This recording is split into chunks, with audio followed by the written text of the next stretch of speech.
Bonsoir à toutes et à tous, je suis ravie de vous retrouver sur Monaco Info à l'occasion de votre journal. Voici le sommaire de ce mercredi 26 avril. La Roca Team s'est inclinée hier soir dans son premier match des playoffs d'Euroleague face au Maccabi Tel Aviv. Résumé de cette rencontre dans quelques instants. On continuera ensuite à vous parler de sport, mais plus précisément de football. Christophe Bellodi est journaliste sportif de l'AFP. Il reviendra sur les performances de l'AS Monaco FC. L'équipe doit désormais faire un sans faute pour prétendre au podium. C'est à la une de l'actualité de partout dans le monde, l'intelligence artificielle inquiète. Après le ton de la fascination autour de cette prouesse technologique, de nombreuses questions se posent quant à ses dangers. Jean-Gabriel Ganassia, chercheur en IA, sera notre invité. Un moment gourmand pour refermer ce journal avec la toute nouvelle enseigne qui vous livre à Monaco, Queen of Brownies, une entreprise familiale, vous le verrez, qui puise son inspiration dans les recettes de son enfance. Hier soir, la Roca Team entrait en lice dans les playoffs d'Euroleague face au Maccabi Tel Aviv. Pour la première rencontre à Gaston-Médecin, les Monégasques ont été victimes d'une très grande maladresse qui les a empêchés de tenir en respect les Israéliens. Résumé de cette rencontre intense avec Yannick Debever et Thomas Deus. Qu'il faisait bon être dans la salle Gaston-Médecin ce mardi au coup d'envoi des playoffs d'Euroleague. Dans une ambiance de feu portée par les Roca fans et des centaines de supporters israéliens, la Roca Team et Tel Aviv ont livré une grosse bataille. Ce sont les Monégasques qui débutent le mieux grâce à une grande intensité et une bonne agressivité vers le cercle. Mais très vite, le talon d'Achille de la Roca Team cette saison est mis en exergue. Mike James qui pénètre, qui fixe, qui ressort pour un shoot à 3 points, c'est dommage. Fais parler ton talon offensif. Oh, joli shoot. C'est pas possible. Elio Kobo à 3 secondes de la fin de la possession. Airball. Allez Jordan, vas-y mon grand. C'est fou. Voilà, ça y est. Allez, un bon shoot. Un cauchemar. Les Monégasques ont raté leurs 11 tentatives à 3 points de la première mi-temps. Une statistique affolante qui tranche en plus avec la réussite de Tel Aviv. Le panier à 3 points réussi par Wade Baldwin, oh, c'est terrible! À l'image de ce panier, Wade Baldwin était dans une autre dimension ce mardi soir. Sublimé par l'enjeu, l'arrière américain est l'homme du match avec 20 points, 6 rebonds et 6 passes pour 26 d'évaluation. Côté monégasque, le meilleur joueur s'appelait Alpha Diallo, toujours dans la bonne intensité tout au long de la rencontre. L'américano-guinéen a bien tenté de montrer l'exemple, tout comme Mike James très juste, mais le manque d'adresse ne pouvait pas permettre à Monaco de rivaliser trop longtemps. C'est logiquement en fin de troisième quart que le Maccabi s'envole au score en enquillant les paniers face à des Roca Boys désabusés. Oh là. Je crois qu'il ne peut rien leur arriver ce soir. Monaco ne lâche rien malgré tout, revient à moins de 10 points dans la dernière reprise mais ne parvient pas à emballer la fin de match. Di Bartolomeo s'occupe de clôturer la rencontre sur ce panier. Score final 67-79, la Roca Team maladroite perd l'avantage du terrain sans doute à cause de ce 4 sur 26 à longue distance. How we lost, we couldn't score nothing from the outside line, you know, and then when you don't score shots, the defense they play, the aggressive defense on our isolations, when you don't make those shots, it's very easy for defense, you know, and you know, they just collapse the paint and we couldn't score anything. So, you know, playoffs is that type of time. Either it's going to make something out of you or it's going to break you. So, you know, now we're down 1-0. It's not a tragedy. Last year we started the same. You know, tomorrow we have time to regroup. We have the time to rethink. We have time to recover. And there's another game in a couple of days. So. Monaco n'est pas la seule équipe à avoir été surprise à domicile. Le Partizan Belgrade a réussi l'exploit de l'emporter à la dernière seconde sur le parquet du Real Madrid. Deuxième manche pour ces deux séries jeudi soir. La rencontre entre la Roca Team et Tel Aviv débutera à 20h15. Et vous en avez l'habitude désormais, ce match de sera à suivre en direct sur notre antenne. Nos experts du foot vous en ont largement parlé, c'est vrai, en ce début de semaine. L'AS Monaco FC est désormais face à son destin et doit absolument remporter sa prochaine confrontation contre Montpellier au Stade Louis II. Un match prévu ce dimanche à 13 h qui va énormément compter pour le sprint final et donc pour l'accession à la Ligue des Champions. Christophe Bellodi est notre invité, il est journaliste sportif à l'AFP. Bonsoir. Bonsoir. Alors le dernier match de l'AS Monaco FC ce week-end contre Lens a été très compliqué avec une lourde défaite et 3 buts encaissés. Lens prend l'ascendant sur Monaco au classement et les choses se compliquent donc pour la fin de saison. Oui, Lens est actuellement supérieur à l'AS Monaco. Ce week-end, le week-end dernier, on a vu clairement la différence entre les deux équipes. Mais Monaco n'a pas encore terminé son championnat. Il peut très bien revenir dans le jeu. Justement, bien finir le mois d'avril, c'est l'objectif visé pour les Rouges et Blancs, malgré cette défaite. Et à la 4e place du classement, juste derrière Lens, la qualification, vous allez nous en parler, mais en Ligue des Champions est encore tout à fait possible. Le plus problématique pour l'AS Monaco, c'est pas prendre des points, c'est le niveau de jeu aujourd'hui qui est pas assez élevé pour espérer jouer les 3 premières places, quoi. Pourquoi, selon vous? Est-ce qu'il y a des difficultés au sein même de l'équipe, d'après vos informations? Est-ce que tout simplement, avec les quelques blessés, il y a un petit souci en termes de profondeur de banc? Oui, c'est un mélange de tout, un petit peu. Et puis, il y a un manque de confiance aussi actuellement. Et d'autre part, il manque effectivement des joueurs qui sont capables de venir matcher les titulaires afin de jouer à leur place. Rendez-vous en tout cas dimanche à 13 h à Louis II pour voir comment les joueurs de Philippe Clement vont réagir contre leur prochain adversaire Montpellier. Est-ce que vous croyez à un gros sursaut d'orgueil de la part des joueurs? Un gros sursaut d'orgueil, non, je pense pas. Je pense qu'ils sont dans une continuité, une logique. C'est pas mauvais au niveau du jeu de façon récurrente. Après, il y a des gros problèmes défensifs. Donc l'équipe est capable de l'emporter face à une équipe moyenne de première division en France. On avait remporté d'ailleurs le match aller, je crois, face à Montpellier. Il faudrait réitérer un petit peu le même scénario, peut-être. Oui, et puis surtout, d'entrée de jeu, être bien meilleur que ce qui a été montré à Lens. Donc je pense que Philippe Clement va s'attacher à ça et va s'attacher à mettre un petit peu la pression sur son collectif afin de débuter le match tambour battant, quoi. On en a parlé rapidement, mais voilà, plusieurs joueurs sont out pour blessure. On voit les limites, encore une fois, de l'effectif parfois. Est-ce que cela ouvre finalement déjà la voie des recrues potentielles pour cet été, selon vous? Oui, il y a beaucoup de questions qui se posent autour du club, comme souvent. Il y a le directeur sportif Paul Michel qui va partir. Et puis donc il y aura une nouvelle orientation au niveau de l'effectif. C'est vrai que ça sent un petit peu la fin de cycle. Donc oui, il y aura forcément des arrivées. Est-ce que ça sera mieux que les Camara ou les Jean Lucas qu'on ne voit plus du tout aujourd'hui? Il faut l'espérer, il faut le souhaiter pour le club, quoi. Vous êtes journaliste sportif à l'AFP, je le rappelle. Alors, dans la globalité, à quelques journées de la fin du championnat, il en reste 6 précisément. Quel regard vous portez sur cette saison des Rouges et Blancs, si on regarde évidemment toute la saison? La saison, elle est paradoxale parce qu'on a vu de bons matchs, voire de très bons matchs du club, mais à chaque fois qu'il y avait des moments importants, des matchs qui pouvaient être coup près, l'AS Monaco les a perdus, que ce soit en tout début de saison sur les qualifications en Ligue des Champions, que ce soit en Coupe d'Europe face au Bayer Leverkusen ou de façon récurrente face au gros du championnat. Donc c'est une saison moyenne, on va dire, pour un gros budget du championnat. Mais tout n'est pas à jeter, quoi. Et justement, alors, qu'est-ce que l'on doit garder dans cette équipe à quelques journées de la fin du championnat? Moi, je trouve que c'est une équipe qui est très très jeune, donc il y a encore beaucoup qui est très perfectible. Par exemple, le latéral droit, Vanderson, brésilien, a un très grand potentiel.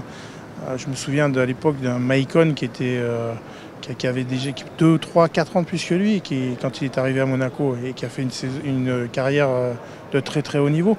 Pour moi, et ce que devrait faire le président, c'est de garder l'ossature de cette équipe et d'essayer de la renforcer.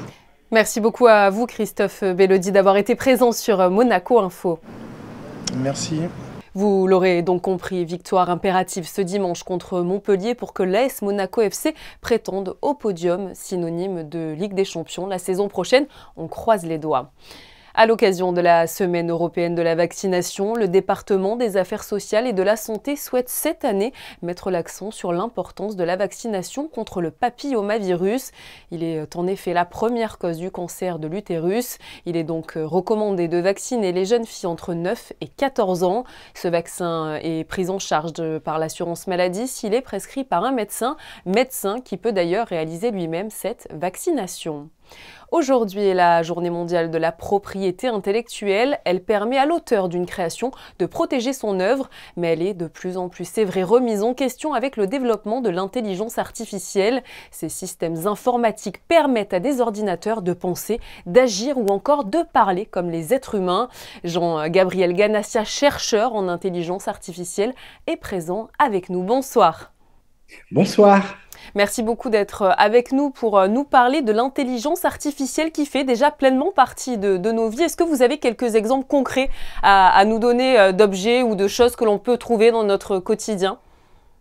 Oh, nous en avons beaucoup, hein. Il suffit de prendre notre téléphone portable, hein. Tout le monde en a un, hein. D'ailleurs, on dit smartphone, hein, pour dire que justement, hein, il s'agit d'un objet qui est intelligent, avec la reconnaissance faciale, avec la reconnaissance de la parole, les machines à dicter, hein. Mais de façon plus importante, je crois, le web, c'est le couplage des réseaux de télécommunications avec l'hypertexte. L'hypertexte est un modèle de mémoire qui a été conçu avec des techniques d'intelligence artificielle. Donc, nous sommes tous un peu comme Monsieur Jourdain, hein, dans Le Bourgeois Gentilhomme, qui faisait de la prose sans le savoir. Nous faisons de l'intelligence artificielle sans le savoir.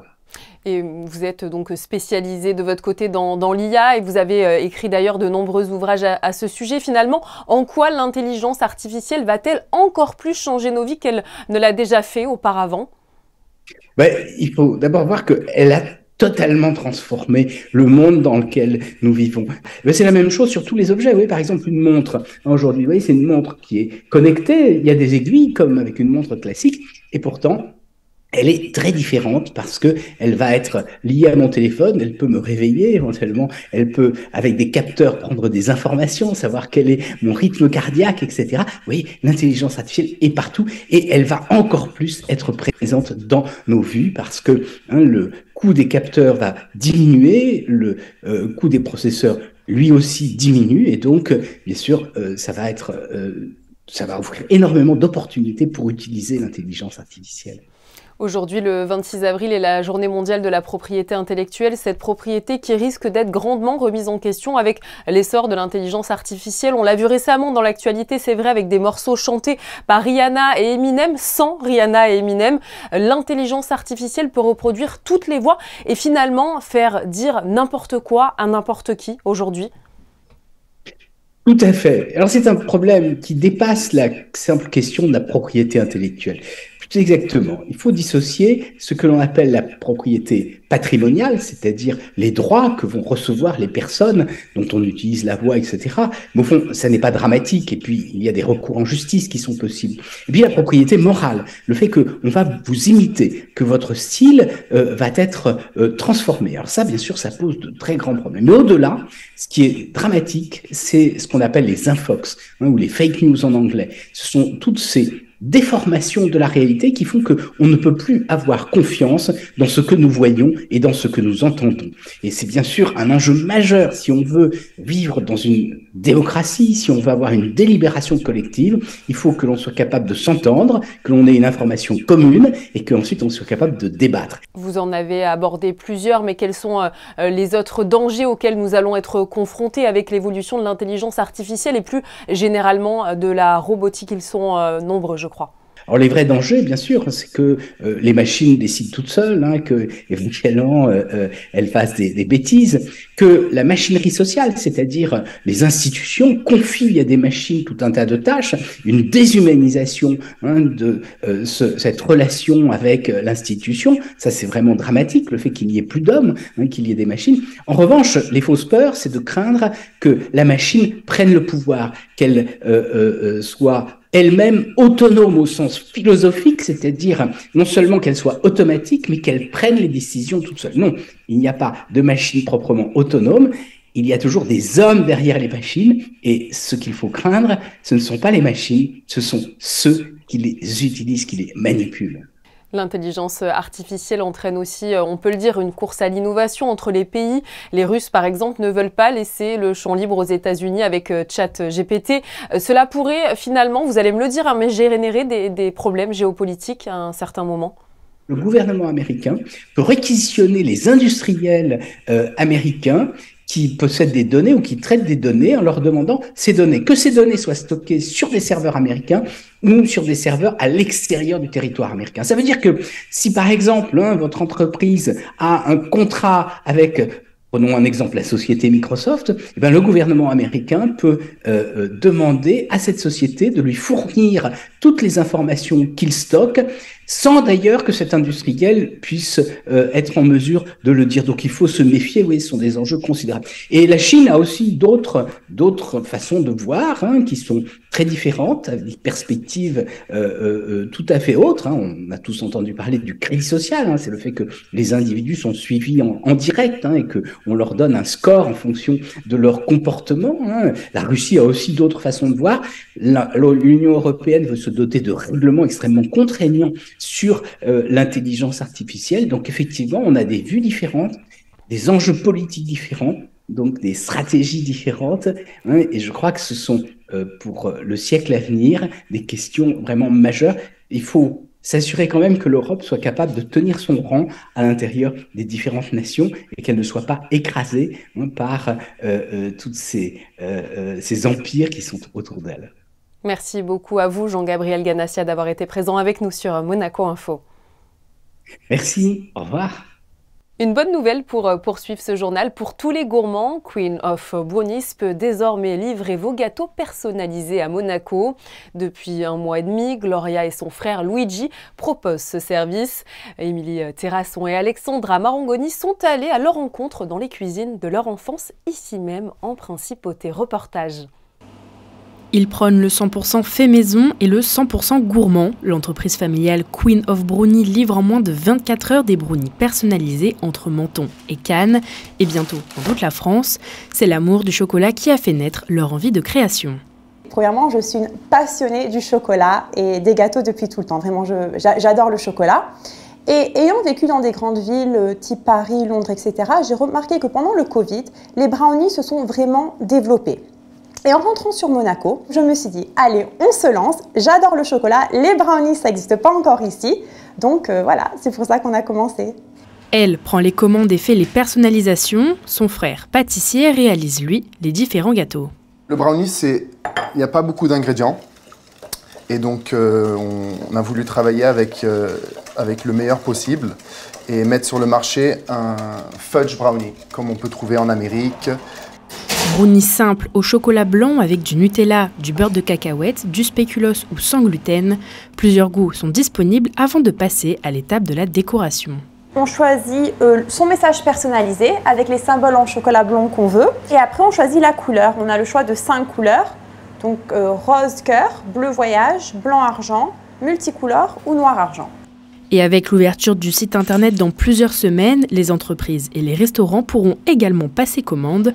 Pour cet habitué, il n'en restera pas une miette. J'adore, merci beaucoup, il est magnifique, elles vont être super contentes. Eh bien, ce qui est sûr, c'est que je n'en aurais laissé aucune non plus, je vous rassure.